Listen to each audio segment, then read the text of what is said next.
1 फरवरी 2016। केली मैगेरी को बिल्कुल भी अंदाजा नहीं था कि वो अपनी आखिरी राइड पर निकलने जा रहे हैं। आज नहीं, ना आज, ना इस पहाड़ी पर। ये वही आदमी है जिसने हजारों के सामने हैरान करने वाले करतब किए थे। इसने रास्ते बनाए, मौत को चकमा दिया। लेकिन आज वो ऐसा कुछ भी नहीं कर रहा है। ना कोई 100 फुट की गिरावट, ना ही खौफनाक कैनियन गैप।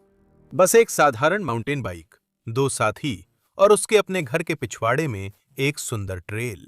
वह उस ट्रेल पर ऊपर पैडल मार रहा है जिसे वह सैकड़ों बार चला है। फिर अचानक वह रुक जाता है।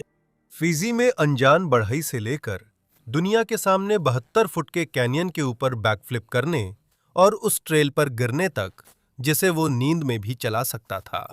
यह माउंटेन बाइकर पहले ही मर चुका था, उसे बस इसका पता नहीं था।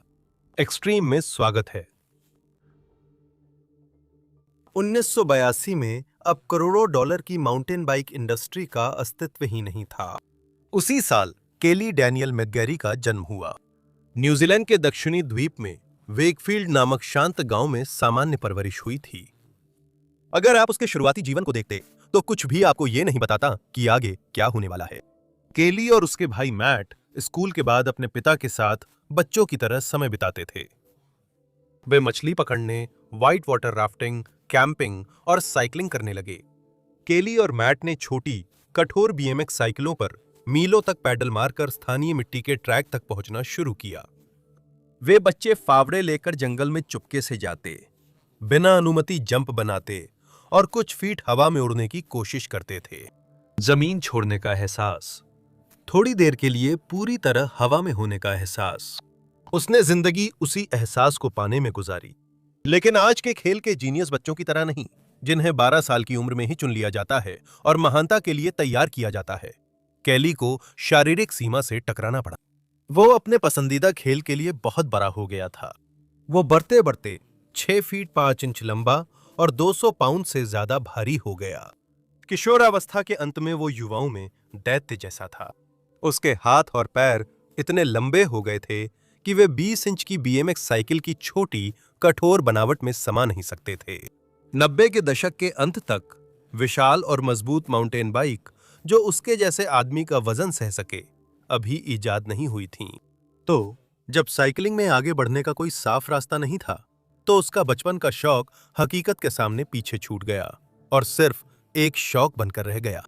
उसने स्कूल खत्म किया, फिर 5 साल तक बढ़ई का प्रशिक्षण लिया और चीजों को सही तरीके से बनाना सीखा, ठीक वैसे ही जैसे उसके पिता ने उसे सिखाया था कि काम कैसे करना चाहिए। उसने फिजी में 6 महीने पिता के साथ घर बनाते हुए बिताए। गर्मी में हाथों से काम किया, नींव डाली, भार व तनाव समझा और जाना कि संरचना को टिकाए रखने के लिए क्या जरूरी है। 2006 में एक दिन जब वो 24 साल का था, कुछ ऐसा हुआ जिसने उसे इस आरामदायक जीवन से बाहर निकाल दिया। कुछ ऐसा जिसने उसे बस पूरी तरह जुट जाने पर मजबूर कर दिया। केली की मां का निधन हो गया। जब आप उस उम्र में अपने माता या पिता या किसी प्रियजन को खो देते हैं, तो आपके जीवन और समय की समझ पूरी तरह से बदल जाती है। यह बहुत कठोर याद दिला सकता है कि जिंदगी बेहद छोटी है और कोई गारंटी नहीं है कि आप कल वो चीजें कर पाएंगे जो आपको पसंद हैं। जुलाई 2006 तक अगले 40 साल घर बनाते हुए एक सुरक्षित जिंदगी जीने बिताने का विचार अचानक अब कोई मायने नहीं रखता था। केली ने उसी वक्त यह फैसला कर लिया कि वह अपनी एकमात्र सच्ची दीवानगी, बाइक राइडिंग के लिए पूरी तरह से समर्पित हो जाएगा। यह एक बड़ा जुआ था। 24 की उम्र तक अधिकतर एक्सट्रीम एथलीट स्थापित नाम बन चुके थे और अच्छे पैसे कमा रहे थे। केली के पास कुछ भी नहीं था। उसके पास ना तो कोई स्पॉन्सर था और ना ही कोई ब्रांड, बस कच्ची अनगर ताकत थी और एक ऐसा लेखन शैली थी जो किसी ने पहले कभी नहीं देखी थी। लेकिन केली ने कोशिश करने का फैसला किया। निष्पक्ष रूप से देखें तो केली ने अपनी मां की मौत और फैसले को कभी नहीं जोड़ा। ये दोनों घटनाएं एक ही साल में होना संयोग भी हो सकता है। उसने सामान पैक किया और दुनिया के दूसरे छोर पर स्थित ब्रिटिश कोलंबिया के विस्लर में क्रैंकवर्क स्लोप स्टाइल प्रतियोगिता माउंटेन बाइक फेस्टिवल के लिए उड़ान भरी। स्लोप स्टाइल एक बाइक राइडिंग प्रतियोगिता की शैली है जिसमें राइडर्स ऊंचे मिट्टी के जंत से छलांग लगाते हैं और हवा में करतब दिखाते हैं, जिसमें इतनी सटीकता और रचनात्मकता होती है कि जज प्रभावित हो जाएं। केली की न विश्व रैंकिंग थी, न प्रतिष्ठा और न ही उम्मीद की कोई खास वजह थी। उसने ओपन क्वालिफाइंग राउंड में लगभग यूं ही हिस्सा ले लिया था, लेकिन किसी तरह धरती के सबसे बेहतरीन और चुनिंदा राइडर्स के खिलाफ न्यूजीलैंड के इस अनजान बढ़ई ने फाइनल के लिए क्वालिफाई किया और दुनिया में 18वें स्थान पर रहा। इतना ही काफी था। अगली सुबह स्पॉन्सर ने कॉल किया।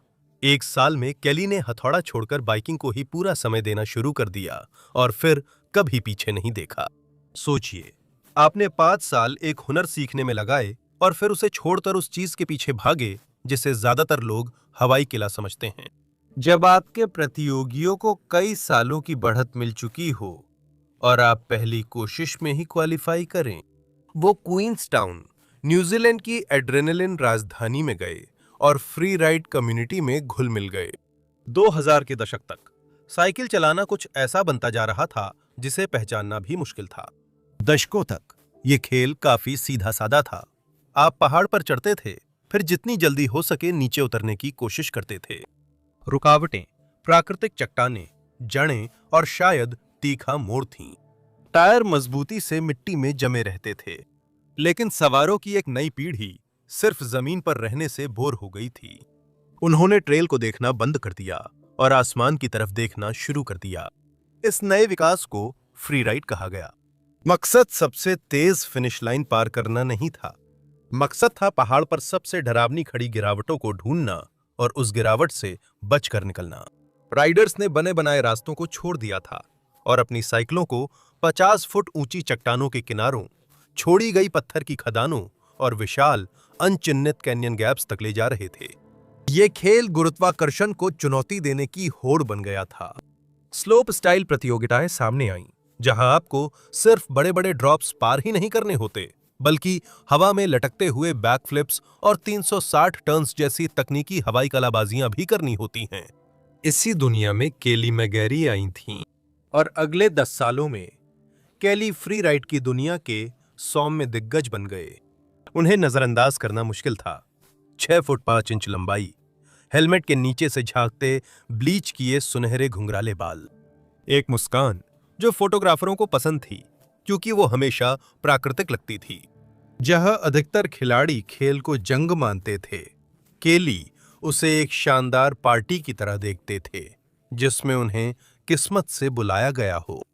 उनका उपनाम मेगाजा था, जो ऑस्ट्रेलियाई शब्द है और यह आदमी का अर्थ देता है, जो उन पर पूरी तरह फिट बैठता था। वो माउंटेन बाइकिंग समुदाय के अनौपचारिक मेयर बन गए।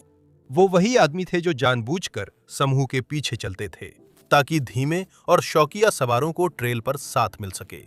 उनका आदर्श वाक्य था, जिंदगी पर सीधे वार करना। केली के लिए इसका मतलब था हर एक दिन पर डटकर टूट पड़ना, हर मौके का फायदा उठाना और जिन जोखिमों को आप चुनते हैं उनकी पूरी जिम्मेदारी लेकर जीना। और 2013 में उन्होंने अपने शब्दों को सच साबित कर दिखाया। यूटा के रेगिस्तान में सॉल्ट लेक सिटी से 4 घंटे दक्षिण लाल बलुआ पत्थर का ऊबड़ खाबड़ बंजर इलाका है जो मंगल ग्रह जैसा दिखता है। हर अक्टूबर रेड बुल उस रेगिस्तान के एक हिस्से को धरती की सबसे खतरनाक माउंटेन बाइक प्रतियोगिता में बदल देता है। वे इसे रैम्पेज कहते हैं और सच कहूं तो इससे बेहतर नाम शायद ही कोई हो सकता था। यहां पक्के ट्रैक या सुरक्षा दिशा निर्देश नहीं है।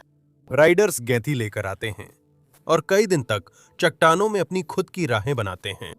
वे जिस भी खौफनाक खाई को चुनते हैं उसके ऊपर अपने हाथों से मिट्टी के रैंप बनाते हैं। अगर आप खोद सकते हैं तो चला सकते हैं। सीमा वही है जिसे आप सहने को तैयार हैं। अक्टूबर 2013 में केली मैगेरी उस सीमा को परखने को तैयार थे जिसे कोई छूने की हिम्मत नहीं करता। तो इस रेगिस्तानी ट्रैक के ठीक बीच में 2 घाटी की दीवारों के बीच एक विशाल प्राकृतिक खाई है जिसे बस कैन्यन गैप कहा जाता है। ये 72 फीट चौड़ी है जो करीब 7 लेन हाईवे जितनी है। और अगर आप किनारे से नीचे देखते तो नीचे सिर्फ 50 फीट खाली हवा और उसके बाद नुकीले सख्त रेगिस्तानी पत्थरों की जमीन थी। सालों तक इस खाली जगह को पार करना बाइक राइडर्स के लिए हिम्मत की सबसे बड़ी परीक्षा मानी जाती थी। आप रैंप की तरफ दौड़ लगाते हैं, अपनी गणना की हुई सटीक रफ्तार पर भरोसा करते हैं और दुआ करते हैं कि आप दूसरी तरफ पहुंचने के लिए काफी तेज हों, लेकिन उतने ही सटीक भी हों कि लैंडिंग से आगे ना निकल जाएं, क्योंकि उस खाली जगह के पार एक तीखा, नीचे की ओर जाता हुआ मिट्टी का रैंप है।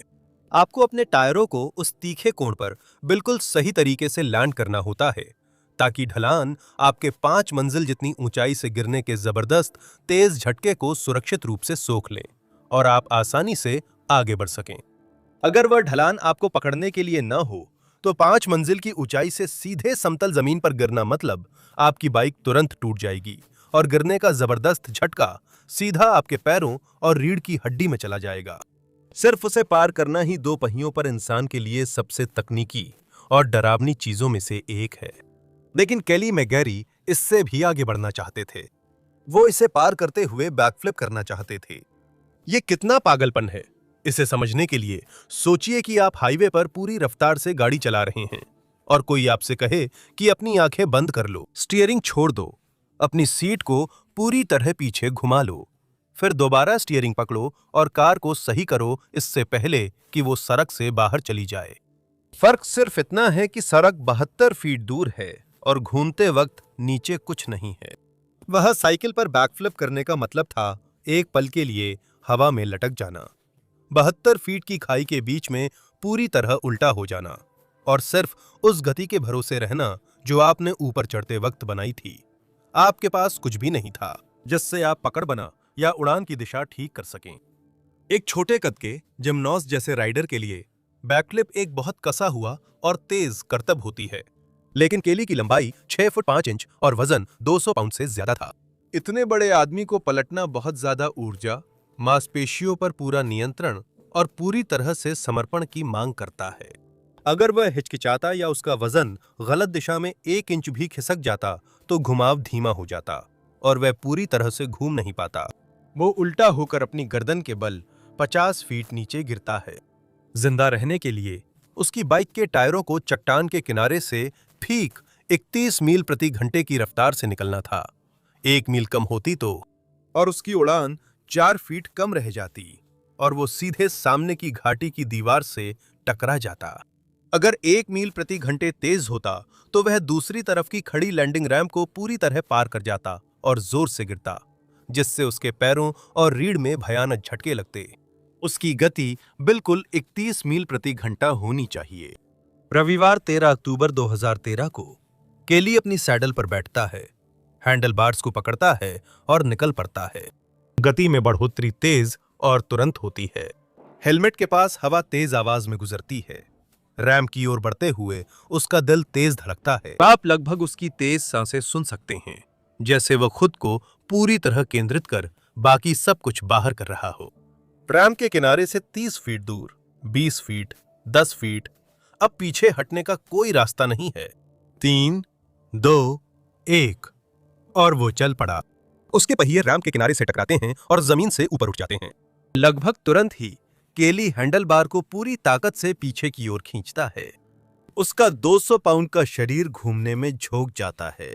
साइकिल उसके साथ ऊपर और आगे जाती है और अचानक उसके नीचे सिर्फ 50 फीट खुली हवा और नीचे घाटी की जमीन रह जाती है।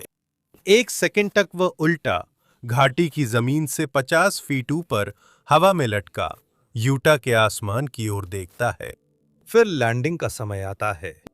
उस पल भर में घुमाव के बीच वो अपनी जबरदस्त कोर ताकत और घूमते हुए टायरों की जिरोस्कोपिक खिंचाव का इस्तेमाल करके अपनी गति को रोकता है। वो सिर घुमाकर घाटी की दूसरी ओर संकरी मिट्टी की पट्टी ढूंढता है और आगे के टायर को लैंडिंग की ढलान के साथ एंगल करता है। उसके टायर मिट्टी से टकराते हैं। उसके वजन से सस्पेंशन दब जाता है और वह आगे बढ़ जाता है। उसने यह कर दिखाया है। घाटी किनारे खड़ी भीड़ 1 सेकंड के लिए पूरी तरह शांत हो जाती है। फिर शोर और तालियों की गूंज एक साथ गूंज उठती है, इस हैरानी में कि उन्होंने अभी अभी क्या देखा है। उसके हेलमेट कैमरे की फुटेज वायरल हुई, जिसे 200 मिलियन से ज्यादा बार देखा गया। इसने बुनियादी रूप से बदल दिया कि साइकिल पर इंसानी शरीर क्या कर सकता है। इसके बारे में दुनिया क्या सोचती थी और उसकी पहचान पूरी दुनिया के top 20 free ride mountain bikers में से एक के रूप में पक्की कर दी। केली सिर्फ भाग लेने नहीं आया था, वो एक असली ताकतवर खिलाड़ी था जो ट्रॉफी जीत कर गया। उसने वैश्विक इवेंट्स के टॉप 5 में जगह बनाई, जो माउंटेन बाइकिंग के एक्स गेम्स हैं। उसने अंतर्राष्ट्रीय सर्किट में दबदबा बनाया और रेड बुल रैम्पेज में उसकी 2013 की ऐतिहासिक राइड ने उसे कुल मिलाकर दूसरा स्थान और पहला पीपल्स चॉइस अवार्ड दिलाया। अब वह गुमनाम नहीं था, वो शानदार बाइक राइडर था, पर दिल से बिल्डर ही रहा, क्योंकि वो सिर्फ धरती के सबसे खतरनाक कोर्स पर राइड नहीं करता था, बल्कि उन्हें बनाता भी था। उसने एलिवेट कोर्स बिल्डिंग कंपनी की सह स्थापना की, जो ऐसे रैंप और स्लोप स्टाइल कोर्स डिजाइन करती थी जो दूसरे प्रोफेशनल्स के लिए इंसान के जीवित बचने की सीमाएं पर रखते थे। वो अपने खुद के स्टंट से इसलिए बच पाया क्योंकि वो अपनी सीमाओं को जानता था और अपने शरीर के साथ वैसा ही व्यवहार करता था जैसा वो फिजी में बनाए गए घरों के साथ करता था। 2014 तक केली अपने करियर की पूरी चरम सीमा पर था। उसने ऐसी पहचान बना ली थी कि वह कोई भी चीज झेल सकता है।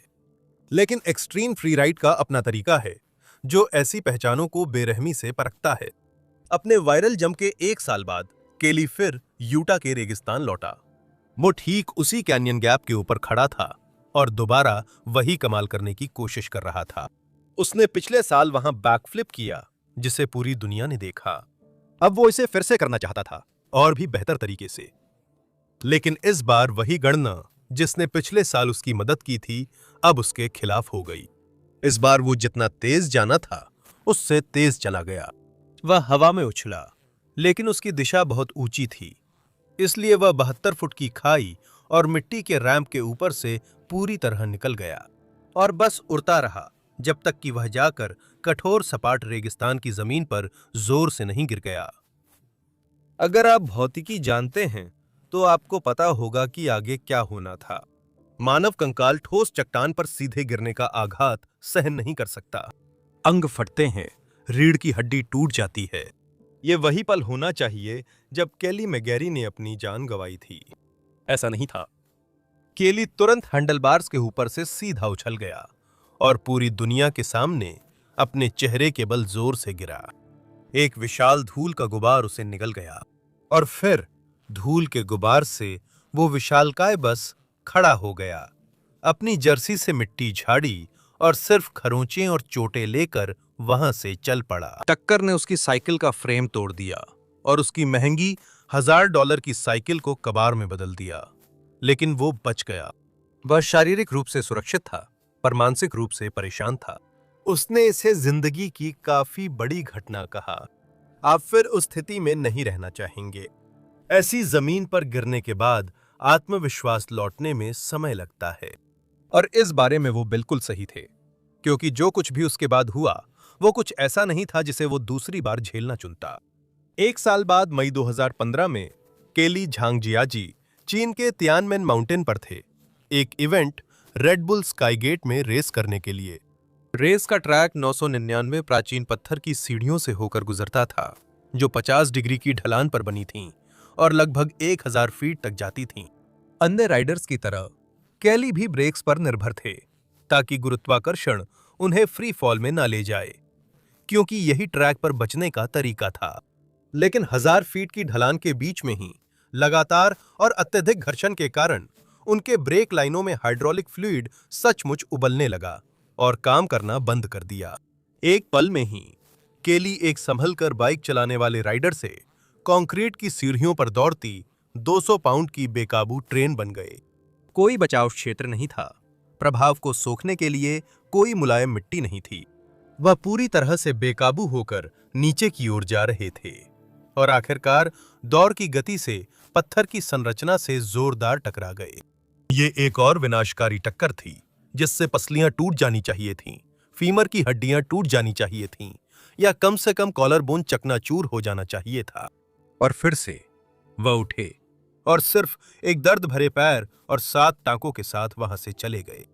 प्रशंसकों, मीडिया और उनके साथी राइडर्स के लिए ये पल एक मिथक की पूरी तरह से पुष्टि थे। केली की जबरदस्त मांसल बनावट को असली कवच के रूप में देखा जाता था। उनके पिता मानते थे कि बेटे की काया ने उसे बुलेट प्रूफ बना दिया। वह अटूट व्यक्ति था जिसने गुरुत्वाकर्षण पर काबू पा लिया था। लेकिन केली इन बातों को नहीं मानते थे।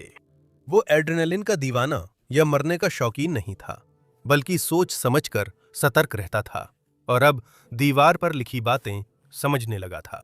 उन्हें पता था कि ये लगातार होने वाले शारीरिक चोटें जमा हो रहे हैं और उनका शरीर इन हादसों का असर महसूस कर रहा था। इसलिए आगे की सवारियों में वे अपनी सवारी को लेकर कम सहज और सुरक्षा को लेकर ज्यादा सतर्क रहे। चाहे वो अपनी जान का डर हो या चोट लगने की वजह से अपने जुनून को छोड़ने का डर, जो भी डर था उसने उसे जिंदा रहने के लिए सोच समझकर फैसले लेने पर मजबूर कर दिया। केली, उनके प्रायोजक और लाखों दर्शक नहीं जानते थे कि असली नुकसान उनकी हड्डियों को नहीं हो रहा था। यह नुकसान उनकी भीतरी विद्युत प्रणाली को हो रहा था और घर के पिछवाड़े का साधारण रास्ता वो कर रहा था जो ऊंची रेगिस्तानी घाटियां और कंक्रीट की सीढ़ियां नहीं कर सकीं। 1 फरवरी 2016 सोमवार की दोपहर, क्वींसटाउन, न्यूजीलैंड। केली एक लोकप्रिय दर्शनीय ट्रेल पर सवार थे जिसका नाम फर्न हिल लूप है, जो ऊंचाई पर स्थित है।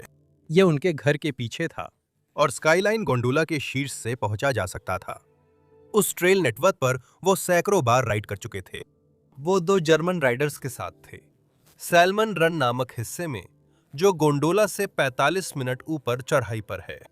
ये ना तो तकनीकी तौर पर कठिन था और ना ही उनकी क्षमता की सीमा पर। उस दिन की वो राइड उनके बाइक स्पॉन्सर वाईटी इंडस्ट्रीज के लिए एक वीडियो फिल्माने के लिए थी। तो केली उतने ही आराम से थे जितना कोई राइडर हो सकता है। जब ये हुआ, वो धीरे धीरे चढ़ाई पर जा रहे थे। बिना किसी चेतावनी के, बिना किसी आवाज के, केली अचानक गिर पड़े। अब बात यह है, हर महीने में सिर्फ पेट्रियन के लिए एक वीडियो बनाता हूं। चेतावनियां मौजूद थीं। आप इसे कहीं और नहीं देखेंगे। अगर आपको ऐसी चीजें पसंद हैं, लिंक विवरण में है। उसके दोनों साथियों ने तुरंत समझ लिया कि कुछ गंभीर गड़बड़ हो गई है। जब वे दौड़े तो उन्होंने केली को ट्रैक पर बेहोश और बिना सांस के पाया। उन्होंने वहीं तुरंत सीपीआर शुरू कर दी, साथ ही मदद के लिए भी बुलाया। आपातकालीन सेवाएं तुरंत पहुंच गईं। ये ट्रेल निकटतम सुविधाओं से 45 मिनट की पैदल दूरी पर था, इसलिए 2 पैरामेडिक्स के साथ हेलीकॉप्टर भेजा गया। वे सीधे केली के पास पहुंचे, हेलीकॉप्टर उतारा और उन्नत जीवन समर्थन प्रोटोकॉल लागू किए। लेकिन तुरंत सीपीआर और हेलीकॉप्टर मिलने के बावजूद और माउंटेन बाइकिंग के इतिहास की सबसे हिंसक टक्करों से बचने के बाद भी उसका दिल दोबारा धड़कने से इनकार कर गया। सारी कोशिशों के बावजूद, हड़बड़ी भरी भागदौड़ और तुरंत मिली चिकित्सकीय सहायता के बावजूद कोई फायदा नहीं हुआ। केली मैकगैरी को शाम 4:20 बजे घटनास्थल पर मृत घोषित किया गया। वो सिर्फ 33 साल के थे। खबर फैलते ही प्रशंसकों ने मान लिया कि केली की मौत दुर्घटना में हुई है। मेरा मतलब है, ये बात समझ में आती है ना? एक आदमी जो ऐसे स्टंट करता था, उसके साथ कभी न कभी बुरा होना ही था। लेकिन जब उन्हें उसके निधन की सही परिस्थितियां पता चली, तो किसी के पास कहने के लिए कुछ नहीं था। जो आदमी मौत से बच निकला, वो इतनी आसान पहाड़ी पर साइकिल चलाते हुए कैसे मर सकता है, जिसे नौसिखिया भी पार कर सकता है? उसके पिता निक ने इस बारे में सबसे सही बात कही। इतनी शानदार काया के साथ ऐसा कैसे हो सकता है? यह बिल्कुल भी समझ में नहीं आता। वो तो मांसपेशियों का पुतला था। वो बहुत फिट था। वो बिल्कुल भी ऐसा नहीं लगता था कि उसे दिल का दौरा पड़े। अब कोई भी निश्चित रूप से नहीं कह सकता कि उस दोपहर केली के सीने में आखिर क्या गलत हुआ था। पहली रिपोर्ट में सिर्फ हृदय गति रुकना लिखा था। कोरोनर की रिपोर्ट कभी पूरी तरह सार्वजनिक नहीं हुई थी। हमारे पास 2 थ्योरीज हैं, जो केली जैसे एक्सट्रीम एथलीट्स पर की गई असली रिसर्च पर आधारित हैं। पहली थ्योरी है कि उसके दिल की बनावट में किसी तरह की गड़बड़ी थी। दिल एक मांसपेशी है और लगातार इस्तेमाल से ये बड़ा हो जाता है। इसे खेल हृदय विशेषज्ञ एक्सरसाइज इंड्यूस्ड कार्डियक रिमॉडलिंग कहते हैं। केली ने अपने शरीर को 10 साल तक पूरी हद तक धकेला और उसका दिल इतना बड़ा हो गया कि वो साथ नहीं दे सका। जैसे जैसे वह फैलता और बढ़ता गया, उसमें सूक्ष्म छोटे छोटे घाव बन गए, क्योंकि दिल विद्युत स्पंदन से चलता है। वे घाव निष्क्रिय हिस्सों की तरह काम करने लगे। एक दिन उस रास्ते पर उसके दिल का विद्युत संकेत एक घाव से टकराया। शॉर्ट सर्किट हुआ और इंजन बंद हो गया। बस इतना ही आसान था। दूसरा सिद्धांत थोड़ा जटिल है। जब केली जिंदा था, उसका दिल ऐसा कुछ कर रहा था जिसके बारे में ज्यादातर लोग कभी सोचते भी नहीं। हर बार जब केली ने रैंप से छलांग लगाई या घाटी में झांका, उसका दिल ऐसे स्तर पर काम करता था जिनका अनुभव ज्यादातर इंसानी दिल अपनी पूरी जिंदगी में कभी नहीं करते। जब आप सच में डरे होते हैं तो आपका दिमाग आपके खून में एड्रेनलिन भर देता है। आपकी दिल की धड़कन तेज हो जाती है। आपकी दिल की मांसपेशी पहले से कहीं ज्यादा तेज और जोर से सिकुड़ने लगती है, जितना कि वो सहन करने के लिए बनी थी। अधिकतर लोगों के साथ ऐसा जीवन में कुछ ही बार होता है, शायद किसी कार दुर्घटना या मेडिकल इमरजेंसी में। केली मैगेरी पेशे के तौर पर उसी हालत में रहते थे। एक दशक से भी ज्यादा समय तक उन्होंने बेहद खतरनाक फ्री राइडिंग की। इन हिंसक उछालों ने सचमुच उनके दिल की कोशिकाओं को अंदर से जहर से भर दिया और रासायनिक थकावट के कारण वे कोशिकाएं मरने लगीं, जिससे दिल में ये सूक्ष्म छोटे छोटे निशान रह गए जो बहुत छोटे स्तर पर दिल की विद्युत प्रवाह को रोक देते हैं। ये निशान पूरी तरह अदृश्य रहते हैं और सामान्य जांच में नहीं दिखते। आप दुनिया के सबसे फिट इंसान हो सकते हैं, 100 फुट ऊंचाई से गिरकर भी बच सकते हैं, फिर भी आपके दिल में सूक्ष्म विद्युत अवरोधक हो सकते हैं। केली रेस कोर्स पर जंग जीत रहे थे, हाँ, लेकिन उनके सीने के अंदर उनका इंजन हर राइड के साथ धीरे धीरे हार रहा था। तो उस सुबह जब केली उस पहाड़ी पर पैडल मार रहे थे, उनके भारी 200 पाउंड के शरीर को बहुत ज्यादा ऑक्सीजन की जरूरत थी। सामान्य गति पर भी उनका शरीर हाई परफॉर्मेंस इंजन जैसा था, जिसे लगातार ईंधन चाहिए था। और जैसे ही केली फर्नहिल लूप पर ऊपर चढ़ते गए, उनके दिल के अंदर एक अराजक विद्युत तूफान बनने लगा। और फिर वह अराजक लहर दागदार ऊतक की रुकावट से टकरा गई। उनका दिल तुरंत सामान्य लय से बाहर हो गया। खून को दिमाग और फेफड़ों तक पहुंचाने की बजाय मांसपेशी बस बेकार सी फड़फड़ाने लगी। और वही अंत था। दोनों में से किसी भी सिद्धांत की सार्वजनिक रूप से निश्चित कारण के तौर पर पुष्टि नहीं हुई है, इसलिए हम पक्के तौर पर नहीं कह सकते कि वजह ये थी या वो। आपको क्या लगता है केली के साथ क्या हुआ? कमेंट्स में बताएं।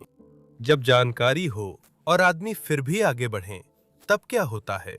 इस पर्वतारोही की पकड़ उसके साथ कार दुर्घटना के बाद से ही कमजोर हो गई थी, इसलिए उसने अपनी सीमाएं तय कर लीं और केवल उन्हीं दिनों चढ़ाई की जब उसे अच्छा महसूस होता था और उन्हीं रास्तों पर चढ़ता था जिन पर उसे पूरा भरोसा था। और एक सुबह अपनी पसंदीदा दीवार पर वार्म अप चढ़ाई के दौरान उसका हाथ एक होल्ड की ओर बढ़ा, जैसा वो पहले सैकड़ों बार कर चुका था। इसके बाद ये हुआ।